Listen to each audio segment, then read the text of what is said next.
When Shadow Generations was first shown off, I was a bit skeptical. The Sonic Generations part looked fine, it didn't have any noticeable changes done to it, like the Sonic Colors remaster. But when I saw the Shadow parts of the footage, I was worried about the controls and level design. The last few Sonic games to use the boost formula haven't been that good. Forces had levels that played themselves, and the cyberspace stages and Frontiers were okay, but Sonic controlled terribly in these. I can still have fun playing these levels, but that's because I've gotten used to the controls. The trailer didn't show much for gameplay, so we couldn't really tell how Shadow will control, or what the level design will be like. Later trailers would show more gameplay, and I started to hear people say positive things about it. I didn't watch any of the trailers after the first one because I wanted to go in as blind as possible. But because I didn't watch any of the other trailers, I kinda forgot this game was a thing until the Dark Beginnings prologue was uploaded to YouTube. I didn't like the Knuckles animation for Frontiers not being in the game, because if you didn't watch it before playing, you wouldn't know why Knuckles was on the Starfall Islands. It doesn't really matter that much, but I still think it should have been in the game. Thankfully, you don't really need to watch the Dark Beginnings before playing Shadow Generations. I mean, I guess the prologue shows you why Shadow's in space, but that's it. If you're a Sonic fan, I recommend giving it a watch. It's pretty good. The ending is a little cheesy though. But it was the thing that got me excited for the game, so after the third part of the animation was released, I pre-ordered Sonic X Shadow Generations. And when the game came out, I immediately started playing Sonic Generations. Yeah, for some reason I decided to play the game that I've replayed a million times over the last 13 years, instead of the new one. And since this is the part of the game that I have the least amount to talk about, let's start with it. Most probably already know this, but Sonic Generations was originally released in 2011 on the PS3, Xbox 360, and PC. Back on the 7th gen systems, the game ran at 30 FPS. Weirdly enough, Sonic 06 was the only Sonic game on those systems to run at 60 frames per second. Well, it tries at least.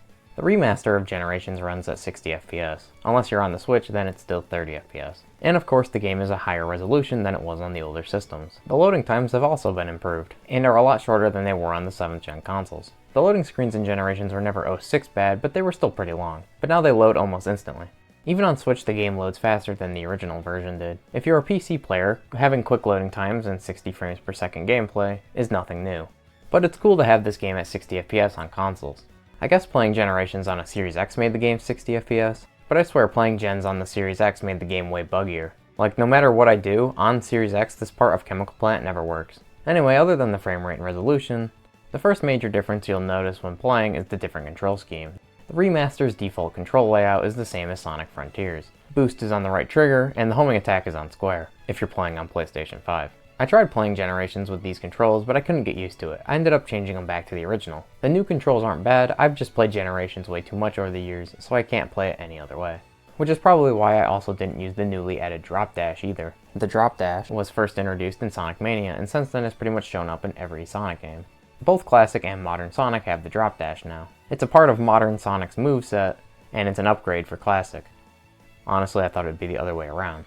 Like I said, I didn't use it. I imagine it's probably useful for classic Sonic. I can't think of a moment where it'd be useful for modern Sonic, but who knows. The only other addition to gameplay is the new collectible. Now there are 3 Chao in each act. I don't think they unlock anything. They just sit in the hub world, so I guess they're here if you want to explore the levels a bit more. But that's pretty much it for gameplay changes. These new additions don't add much, but that's fine, because Sonic Generations was already great. The biggest change to Generations was the story. Every cutscene has been rewritten by Ian Flynn.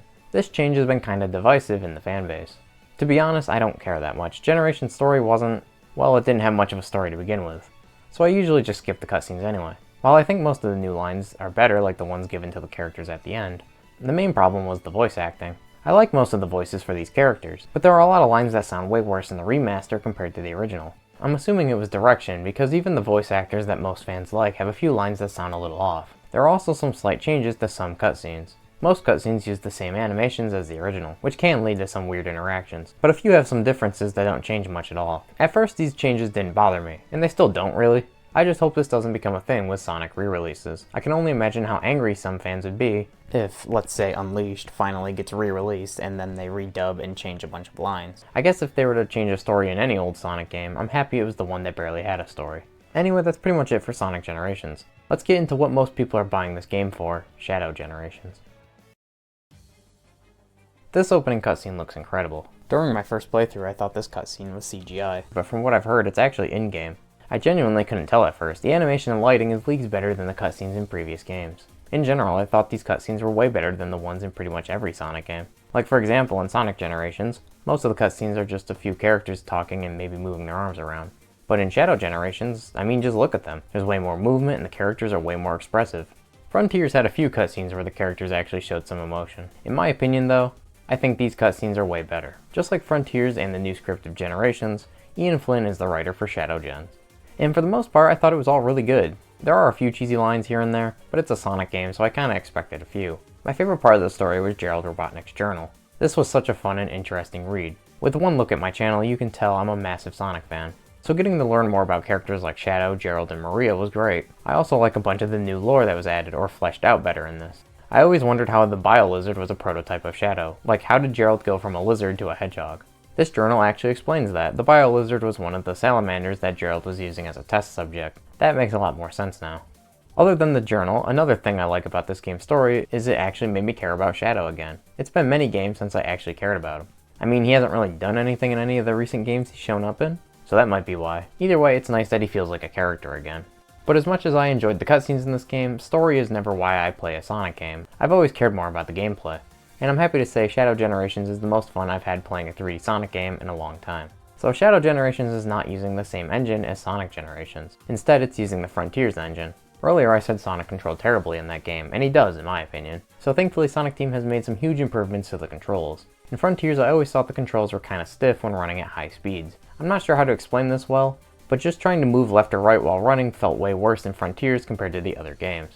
Actually, here's a great example. When I was replaying Frontiers for footage, I got to the cyberspace stage that has the same exact level design as Green Hill Act 2 from Generations.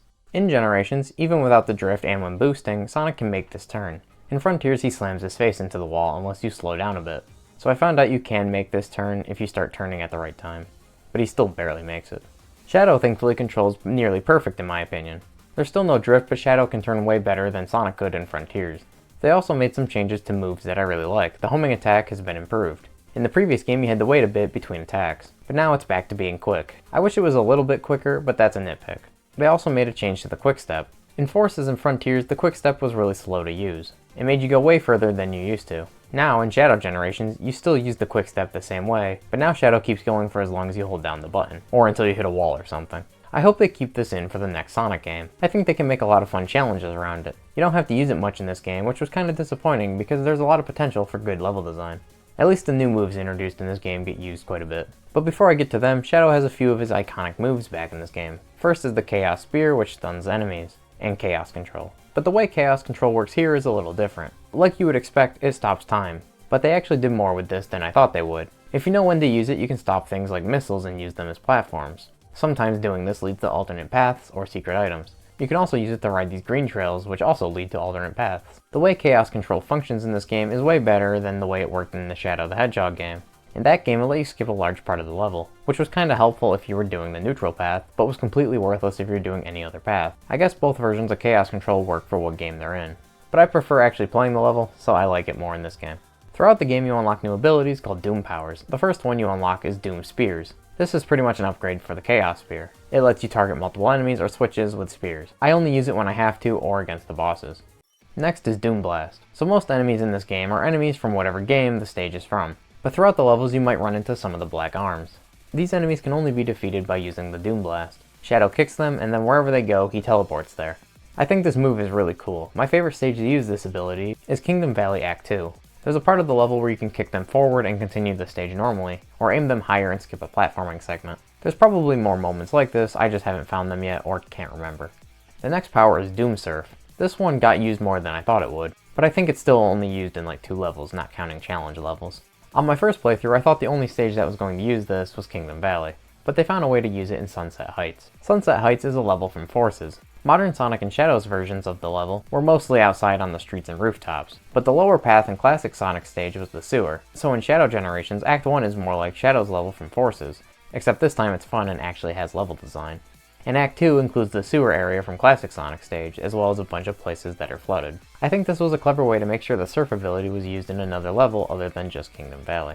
Doom Morph is next, and just like Surf, I think this one is only used in 2 stages, which is kind of a shame, because once you get used to the way it controls, I think it can be a lot of fun to use.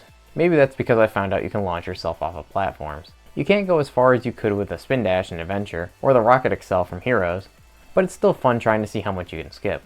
Other than that, you use the Doom Morph to go across corruption-fused terrain, the purple walls and floors, or swing on these orbs.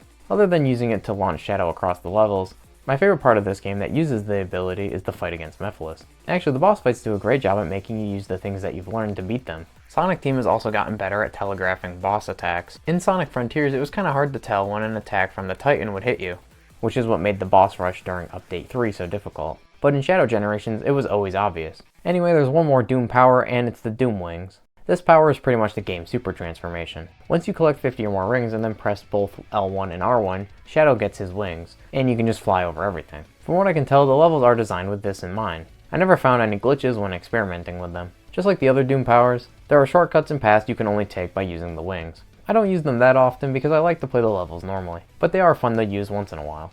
The wings also make getting collectibles in the hub world way easier. Just like Sonic Generations, this game has a hub that connects every level together. Unlike the 2D hub world from Sonic Generations, this world is kind of like a smaller island in Frontiers. You can find a bunch of collectibles that unlock things like music and art. To open the chest, you have to use tokens that are hidden in the levels. There are the mandatory extra missions you have to do to unlock the bosses. These were fun, but after I got all the tokens and S ranks, I didn't revisit them again. There are also some small challenges you can do around the hub to unlock things. These challenges are what I wish the ones in Frontiers were like. Instead of sidestepping or circling around things, there are more time trial challenges, and the time limits were actually strict, making it rewarding to do. The only other thing you can do in the hub world is collect bolts for Orbot and Cubot. After you collect a certain amount, you will unlock some concept art. When you collect all of them, they find out that the rocket they've been building is actually just a clock. I was kinda hoping finishing the rocket would unlock an extra cutscene or something, but sadly no. But that's all I have to say about Shadow Generations. I hope when Frontiers the sequel comes out, Sonic Team takes what people love about this game and the things people liked about Frontiers and make a truly amazing game. Like I said many times, I enjoyed Sonic Frontiers. I had a lot of fun playing it and its DLC. But I think I had more fun playing Shadow Generations. I've already put over 30 hours into this game. The levels are fun and replayable, the bosses, while a little easy, were still fun to fight, and the story is pretty good for the most part. In my opinion, Shadow Generations is the best 3D Sonic game since Sonic Generations. Anyway, thanks for watching. I'm gonna go play Metaphor ReFantazio.